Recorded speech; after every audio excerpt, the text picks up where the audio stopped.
It's interesting because Nate's got a point. I feel like we're going down a road. We're like, all right, finally, let's tear the thing down and build it up. And then yesterday's signing financially makes so little sense when you think about age and numbers.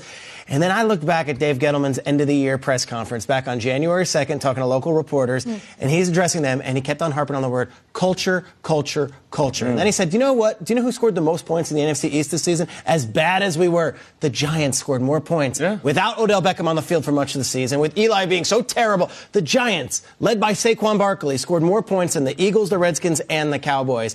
And at the end of this press conference, they said, okay, talk about your roster, what you're most excited about. And he brought up Jonathan Stewart.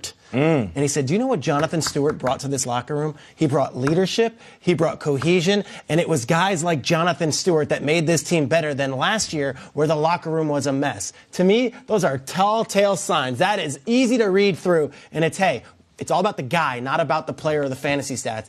And Golden Tate is one of those guys. Golden Tate is an absolute leader. And whereas Odell Beckham might score more points and be a better athlete, Golden Tate might fit the New York Giants better than Odell Beckham. That sounds crazy. But for what they're trying to build and for the leadership in that locker room, he might be of greater value to them.